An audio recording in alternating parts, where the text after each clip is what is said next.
Right, so today we're here at the lovely Cudmore Fisheries. I want to go through a bit of a learning video on my thoughts on what I've learnt this year on the sort of the winter silverfish campaign, if you like. You know what I mean? It's become massively popular this year, as it has for the previous half dozen years, if you like. Commercial silverfish fishing during the winter months, it's the way to go. We all like getting bites. It's just good, isn't it? Instead of dobbing a few carp and having to draw the stack, you just feel like you're having a busy day, keeping warm, catching lots of fish, which is what is most important. What I want to go through today, though, is what I've sort of my findings from this year, because things have definitely changed. And so with that commercial silverfish fishing, it's sort of new to everyone still. You know what I mean? Some lads are getting very good at it, yes, and different venues respond in different ways, but ultimately there is still a big learning curve for lots of anglers, sort of thing, and you can bring lots of different methods into it and find your own path, which is what I am always all about when it comes to my fishing. And it's been no different with the commercial silverfish, and in particular what I'm focusing on today is skimmers. Yeah, when roach and hide and perch come into it, a lot of different baits have to be incorporated. For skimmers, however, I have a much different way of thinking. As I say, they are commercial skimmers that get fish for, or not fish, they get fed 12 months of the year with very similar fish meal based baits, whether that be ground bait, boilies, pellets, whatever else. They're seeing those sorts of baits all the time, and it means it's their natural flipping food. You know what I mean? They're more likely to eat a pellet in these lakes than they are a maggot, a bloodworm, anything else that's naturally in there. Pellets are what they're going to come across more than anything on most occasions, and because of that, that's where I'd like to sort of focus my fishing when it comes to commercial skimmer fishing, is with pellet based baits. Because it sets me apart. And I suppose the best way of looking at it is that if 9 out of 10 people are fishing maggots, casters, ground bait, then often, yes, of course, a good angler is going to stand out, but you have to be in the best areas to win. Yeah, if I'm the 1 out of those 10 that's fishing my own sort of way with completely different baits, then there's a good chance, with me it's pellets, as I said, there's a good chance that I don't have to be on the best peg. I mean, if that's the peg that if that's the bait that the fish really want to respond to, it just makes it so much easier to catch them if you're fishing the right bait in the right way. And that's why I've kept it the way I have. I mean, for venues such as where we've been, Sherwood Forest, Birch House back in day, Riddins, where else? Bigger Lakes, Barston, Meadowlands, very much skimmer dominated venues where you have to catch skimmers to win. I mean, roach and hide and whatever else don't really come into it. The venues are, the species in the venue allow me to fish the way I want to do without having to worry about catching other fish. And that's what I want to talk about, is fishing pellets in different ways for catching different stamps of fish, because that's been the learning curve this year. So I've had my bum kicked on a few occasions, in particularly Riddins, where I've not caught the right stamp of fish by fishing in certain ways. And while I still want to fish pellets, what it became is fishing them in one way is very good for catching smaller skimmers, and then what you do is need a more aggressive, more selective way to catch them big, I'm going to say pound pluses. Definitely when the skimmers seem to be a pound plus, in particular as soon as they go brown at like £2, they just change the feeding habits completely. And my way of fishing, little micros, little bits of crushed expander, great for the little ones, but then big ones just simply aren't interested. So what I needed to find another way of still being able to fish pellets, but change things a little bit just so I didn't miss out on those bigger fish as well later in the session. And that's what I want to talk about today. I don't just want to fish one way of being selective for big fish, pretty much because it's going to be rock bottom and hard to catch fish to start with. So what I want to talk about now is a typical session for me, like at a venue where I'm solely focusing on skimmers. I want to talk about how I'd start it, and then ultimately how I want to finish it and what I do to give myself the best chance of catching a lot of fish and attracting them big ones into me peg late on, which are pretty much at most of the venues I've mentioned. They're vital to catch them big bonus fish later on in the session. I cannot miss out on them, so my approach needs to be tailored to catching everything. So that is pretty much what we're going to waffle about today. I'm not going to go too technically on riggy and stuff like that. That can be a whole video in itself. So I've kept things very simple rig-wise, in that we've literally got, I've been proper lazy today, we've got one rig, does job lot. And I've literally got 4/16s, standard wire, 1.5mm bristle, sensitivity massive when it comes to skimmer fishing.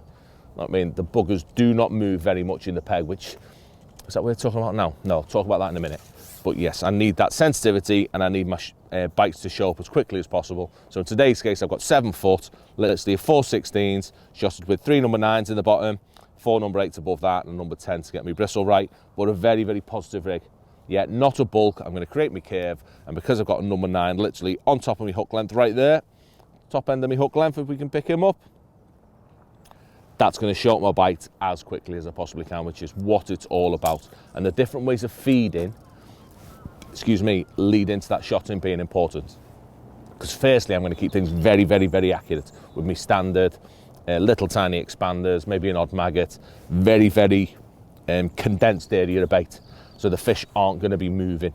Yeah, Matt Godfrey put me onto this a few years ago, and you have to think about how the fish move into your peg relating to your feed. And if your feed sat there on a 10 pence piece, then fish aren't going to be moving all over the place, giving you really positive bites. They're going to be really tight, barely moving for the next item of feed, giving you really, really, really, I'm not going to say poor bites, they're just not showing up very much on your bristle unless you do as many things as you possibly can in terms of sensitive bristles, heavy shot close to the hook. It's a very, very noisy duck to make them bites show up better. I mean, and ideally you want a nice sexy day like we've got today, flat calm, where you can see those bites happening. Alternatively, if I want to start loose feeding and make things better, spread that area about a bit. With skimmers in particular, at this time of year, yes, things will change in the summer and they go a bit daft and they will feed much more freely. But at this time of year, even them big uns, they feed ever so delicately. So although I may be loose feeding, spreading my bait over a bigger area on my other line later on, I still want to use the same rig just to see me bites. You know, it's very, very unlikely I'm going to catch fish through the water today, just because I'm not going to get the numbers in my peg. There's not prolific with big skimmers here. I'm looking to catch 5 or 6 late on. So maybe only 1 or 2 visit my peg at the one time. So I don't want to not see the bite sort of thing by having a really delicate rig that sinks slowly. So by using that one rig, it does the job. Whenever it comes to skimmer fishing, that is my go-to 9 times out of 10. So what else are we going to do? No, that's pretty much about it. I'm going to cover 2 lines then. I'll talk about a short line as well, but it's going to be replicated how I feed my long line. I suppose the next thing to do is to mention how we want to kick things off. Because with skimmers, it's definitely the done thing, isn't it? That the start of your session, when you first start, that leads to everything. And you need to forget about the old ways of thinking, if you like, about stopping bream shoals and all of that, attracted into your peg. When it comes to commercial fisheries, it simply does not work like that. Yeah, they behave exactly the same as carp do, in that the smaller ones will be scattered all over the place and you've just got to home them in, let them come into your peg as they wish. The bigger ones, they just don't feed. That's how you have to look at those bigger skimmers in the winter, okay, definitely focusing on November until some point in March. But them big ones, they simply do not feed until later on. So it's pointless putting a big bed somewhere, hoping they're going to rock up. It doesn't quite work like that. So what I want to do is give myself the best chance of having a good start by feeding minimal bait and then doing things at the right time, just as you would in a carp match. I mean, these fish are conditioned. There is no difference between these and the carp that live in these lakes. They feed at the same sort of times and all of that. I mean, it can only be the carp feeding that can upset things a little bit if that happens. But anyway, enough waffling. I feel like flipping Andy, mate. I'm going to feed me peg.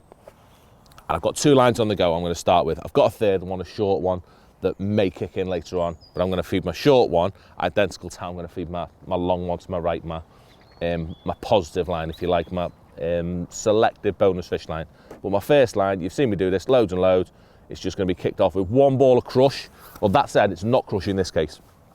That's one thing I've learnt this year, is that big fan of crush. I've spoken about that many times. I do not think on shallow commercials up to what, 4 foot, 4.5 foot, 4.5 foot, my go-to ground bait, 100% of the time, super crush expander.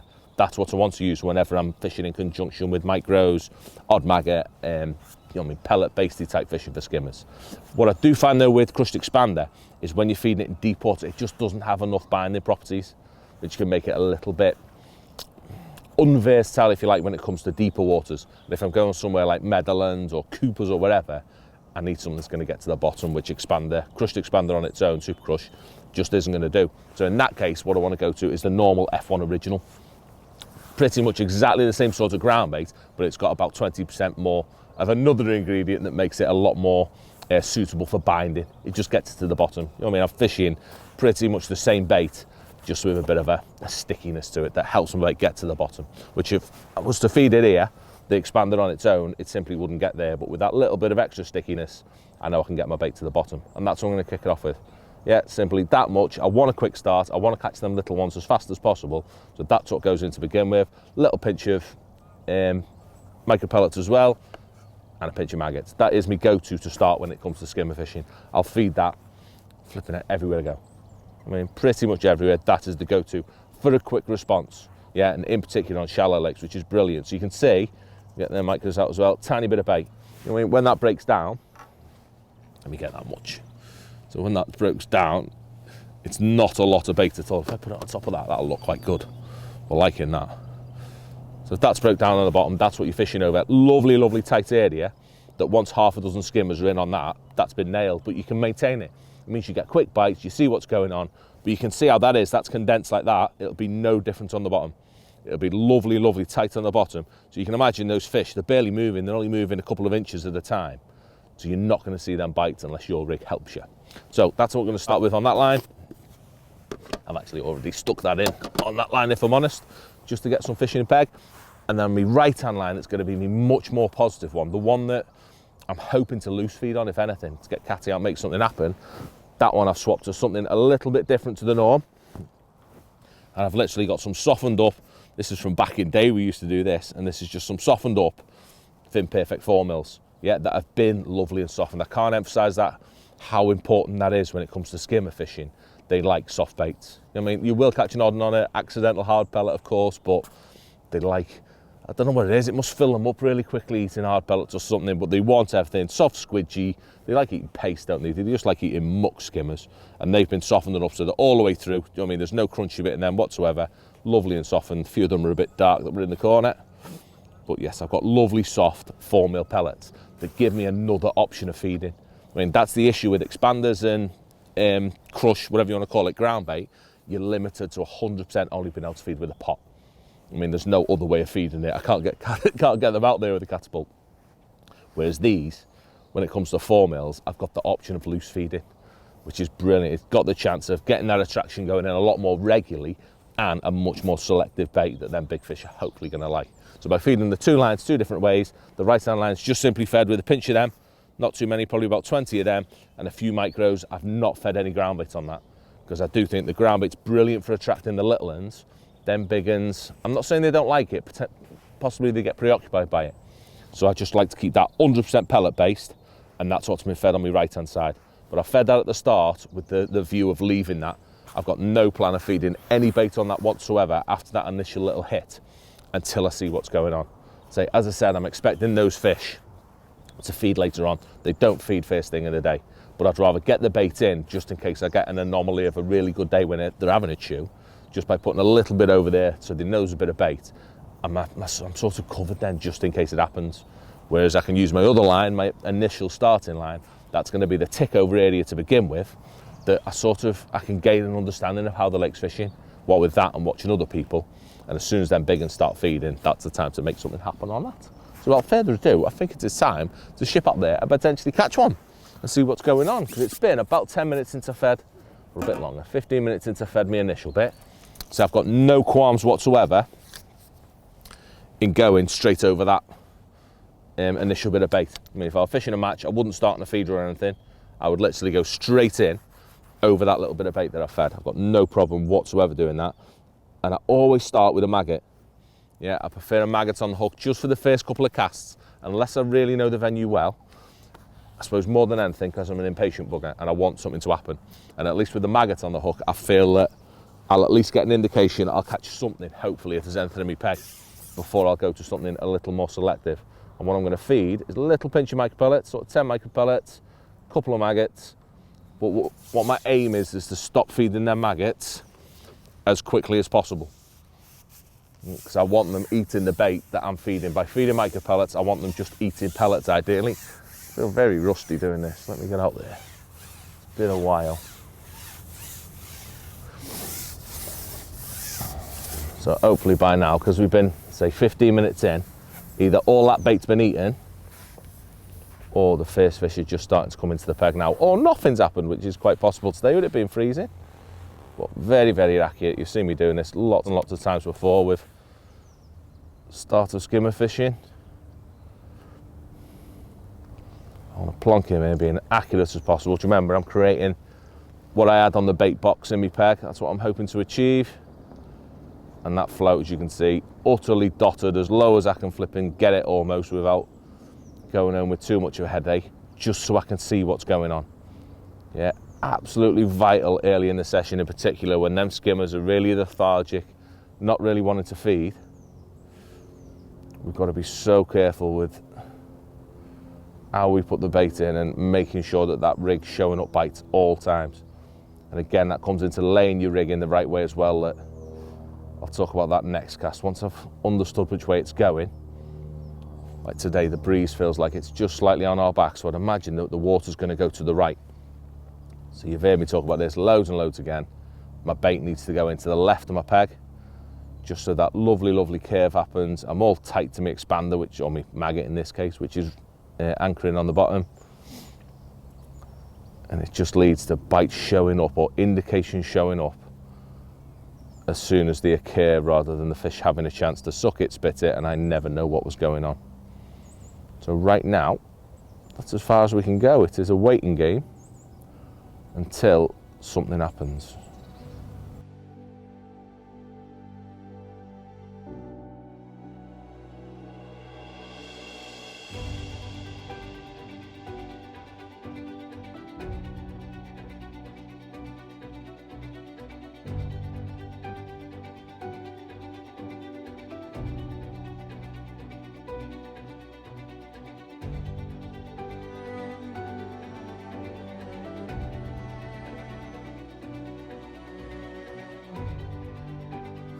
That has taken a bit longer than expected.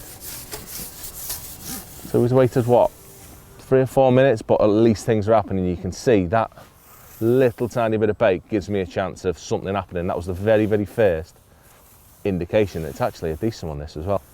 So they are in this lake, they're a little bit better stamped than most places.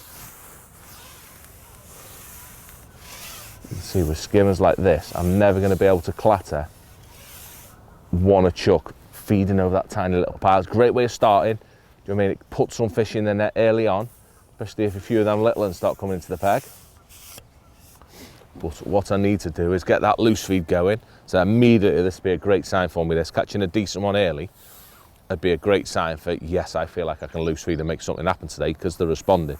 So let me nail this one first. Beautiful. So he's like at the upper limit of what I'd expect to catch on me micros and me crush. The real upper limit. You normally only catch an odd one of this sort of size on that. These are the ones I'm expecting to catch when I can get them turning up over that loose feed later on. But that is a lovely start for what we're trying to do. So what I'm going to do straight away, now that I've caught one, I am on to my expanders immediately. What am I going to put on? I'm going to start with little on this, because I'm feeding micros. I can fish with micros. So I just use our normal pro expanders, but I'd rather keep them in the bag, because by putting them straight in the water, yeah, they all sink great. I can put one on the hook straight away. But if I put them in the water, I just find they go a little bit too soft. So by still doing them in the bag with minimal amounts of water, they just remain a little more dense. And it just means that when they go in the water, they're all going to sink all nice. I can put one on the hook, I'm straight out there going. But they've not got that really soft, I shouldn't have put them in the water, I can't flip and grab one now, that was a bad move. But they've got that lovely soft, yet dense texture. So he's good to go. And he'll stay on for a couple of bites with a bit of luck. And same again, this time, I'm going to cut my expanders out, cut my maggots out. There's no need to feed the maggots if I've not got one on the hook. So the only time maggots really come into it for me is when I'm trying to catch anything. So once I've caught my first fish, as long as it's a skimmer, I'm happy to immediately ditch the maggots, get onto the expanders so I can feed what I'm fishing. And again, it's going back to that standing out, doing things different to everyone else, because I'm the only one fishing in this way. If it's right on the day, you are going to win, because you're the only one fishing in the way that they want to be feeding, sort of thing, on the right bait. So straight back in on him. Like I said, create that curve. Just putting the bait in from the left to the right, put my bait right in line with my marker. Being really delicate putting it in so it stays nice and accurate. Getting that bait over the top.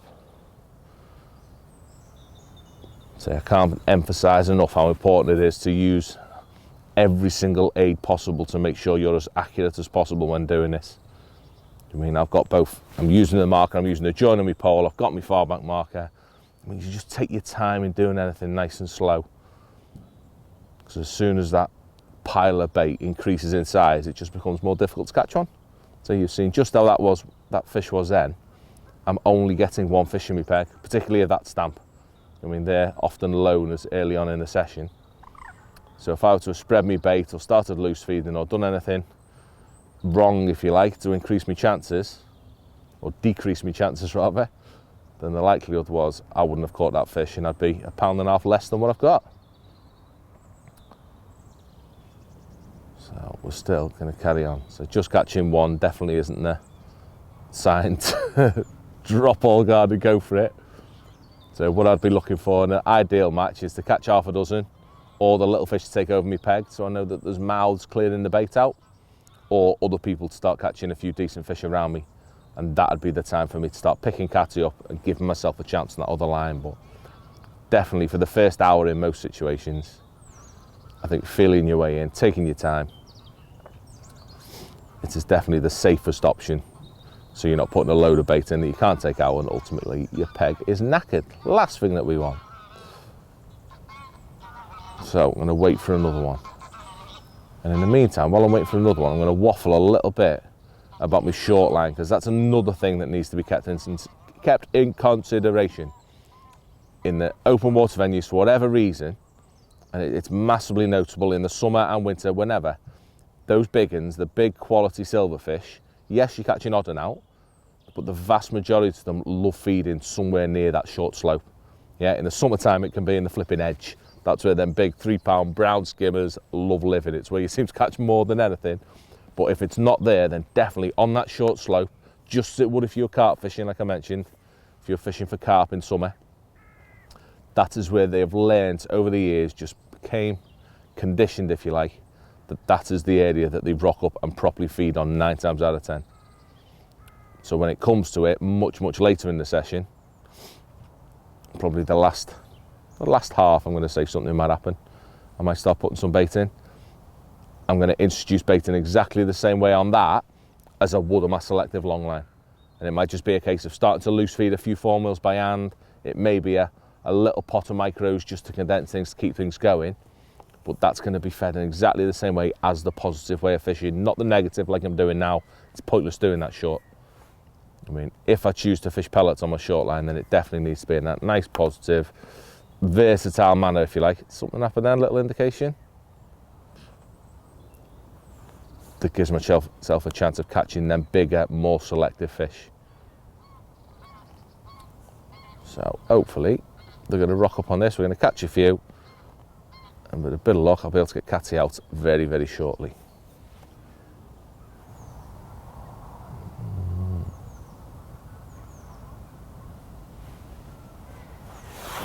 So there, with an expander on, that's what I'd expect to happen as well. And you can see a much smaller stamp, the more reliable ones to feed.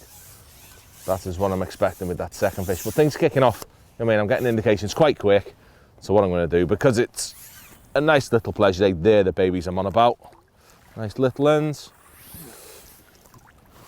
And they're exactly the ones I'm on about. They're going to be on a quick response. But now, because it's just us here, and me and Jakey definitely want to go to the pub as early as possible, I'm going to make something happen on that one. I'm going to take the chance, and for the next cast, I'm just going to loose feed a couple. Not too many. I've already put that initial little bit of bait in.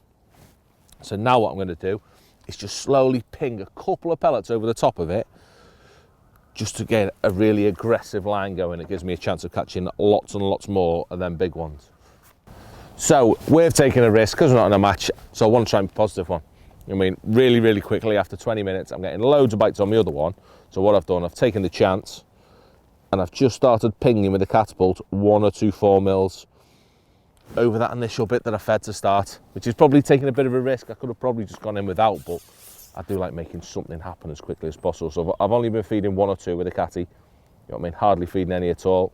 What I'm going to do now is tighten it up, same again, 10 micros, because just to begin with, I like that happening. And I'm just going to feed 4 of the softened 4 mils just to begin with. So even though it's my positive line, it still needs to be treated with caution. It's pointless going on it gung-go, then you are 9 times out of 10 going to blow it to bits. So what's the point? So still just feeding your way in, because it is absolutely freezing after all.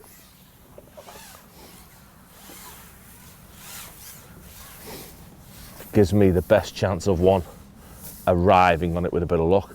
And then what I can do in this case is to try and make something happen, is I've got the option as a cattying over the top. Once I put my initial little bit of bait in my trap, just to make something happen, because these skimmers still can respond to a little bit of noise, they like a bit of bait going through the water. What I can start doing is just pinging the odd 4mm over the top of it. I lost a shot. And with a bit of luck, that'll draw some fish in as quickly as possible, I think. I've lost the shot when I tried to swing the roach in a minute ago. That wasn't ideal. Yeah, number 8 missing. He's never ever going to settle. But I'm not going to feed again, even though that's happened. Just going to go straight in on top of that, not feed any more bait.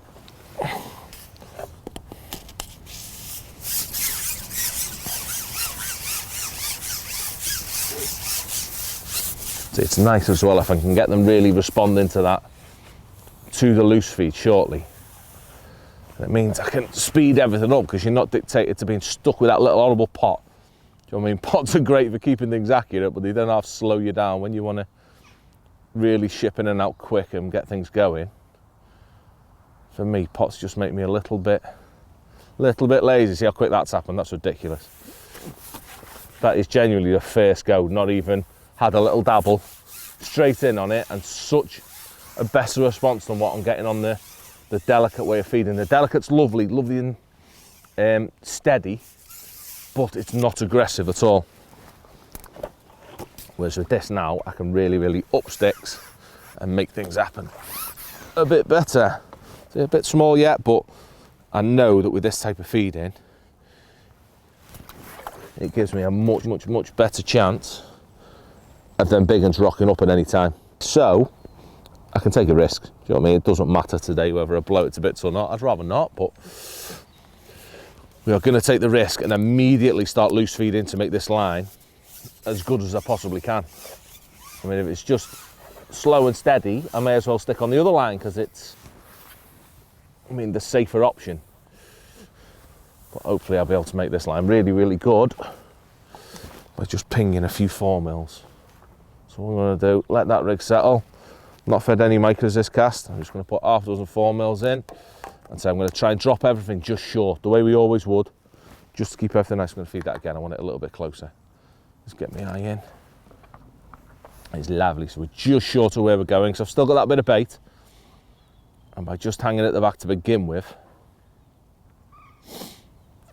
hopefully that loose feed's going to draw the fish in, and by being at the back of it, I'm going to be able to make things happen a lot quicker with a bit of luck. It's flipping freezing though. This would have been nicer doing a spring one instead of a start of February one.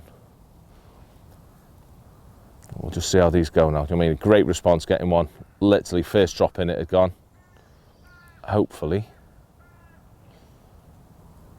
there's a few waiting for me now. I'm just going to see what response that loose feed has. I mean, I fed once when I first gone in now. If I don't get a bite, then I've also got the option to ping it in again, which I haven't got that. I'm so limited on that other way of fishing. So the beauty about being able to do it with pellet as well is that, unlike with maggots and casters, I can do this as long as I want. I mean, at distance, and it's so much more accurate. You find that whenever you're feeding maggots in particular, as soon as you go over 13 meters with them and any winds involved, they just become really difficult to feed and keep accurate. Whereas these 4mm, flipping heck, I can put them on a bin lid at 16 meters and still be happy. Nothing's quite happened there yet. So I am probably on it a little bit too early and rushed, but all I'll do is give it a chance. I'm going to feed some more bait. Tell I've been going out with Andy too much, haven't you? More bait, more bait. Not too many, half a dozen. Try and pick the nice ones that are a similar size. Just short again, I want to feed them. A bit too far, but they're fine. So actual numbers of bait, hardly anything's going into my peg. I'm feeding 4 to 6 pellets every now and again. It's nothing. When you get a carp in your peg, it's all gone. And a couple of skimmers will quickly clear it out. But it's that loose feed element, that selective element, just gives me a mega chance of catching a load of them big ones when they rock up. I say it's definitely the way of winning a match, not being a also ran having a nice day's fishing, catching that 30 pound. This gives you the chance of standing out and making something special happen, especially at venues like Meadowlands and Barston, where you want to catch them big skimmers, and there's a lot of them to potentially catch. So hopefully this is going to give me the best chance. I just need to be a little bit more patient, because the likelihood is they're a bit big. Something happened then, indication then. Definitely fishing peg, I just don't think there's quite numbers there yet.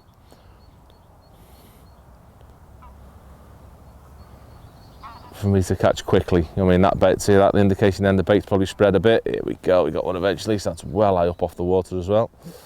It came straight up in the air, that, but a little in. Oh, he fell off, nobody. But I don't mind that, only a little one. They fall off, not a problem, but something's happening. That is all I'm ever bothered about. When it's rock bottom, you literally wouldn't get a bite on this. Whereas thingy, I'm picking a nice little expander. What am I on about? Yeah, because things are happening, there's a few fish in my peg. The peg will only ever develop. It should get better and better and better by doing this, because they've accepted the bigger bait in the loose feed in the first place. I'd be massively confident now of things really kicking in eventually on this. But what it might need for it to do so is a little rest and regular loose feed. So at this point, what I do in a match now is go back to my other one. Yeah, go back to me safe and steady line, where I'd probably catch a little bit faster, and I'd ping this one for probably another 15-20 minutes, now that things have just started happening. That settled lovely that time. Feed some bait over the top of that. Beautiful. It's a much bigger area, of course, that you're feeding. Because I've got catty out, it's impossible to maintain what I'm doing on that one.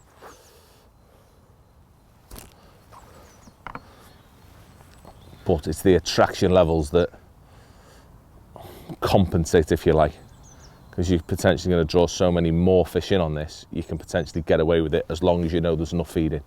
I mean, the first line's told us there's plenty of fish feeding today, so with a bit of luck I'll be able to get away with this. But I think that's where you've got to leave us. I've got to plod along with this,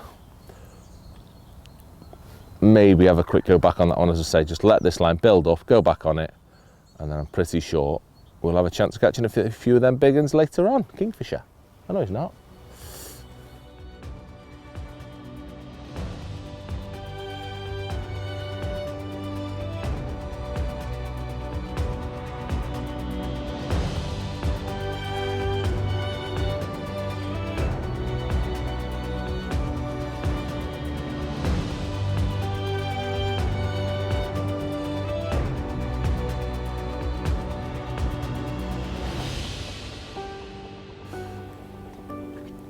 Right, so definitely starting to kick in, and stamp slowly starting to increase, which is exactly what I'm on about.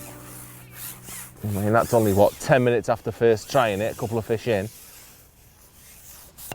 and this is the exact sort of response that I'm after. Do you know what I mean? We're not massive yet, we're a long way away from the 2 pounders, but what's he? He's 3 or 4 ounce bigger than the ones we were catching on the other one, apart from that first one.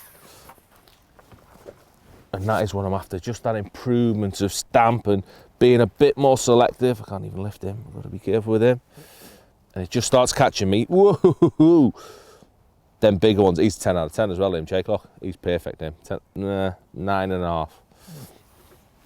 But yes, hopefully that is the perfect sort of example that we've nearly shown. I mean, a bit too chilly for it to be really easy to clonk a 2 pounder every chuck.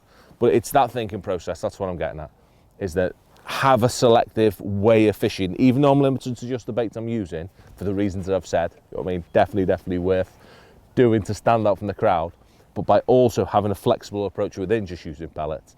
I mean, for me, skimmer, commercial skimmer fishing and pellets, there's no better combination, and well worth thinking about a little bit more to hopefully catch a few more of them big ones that'll ultimately mean winning a few more matches, which is only ever a good thing.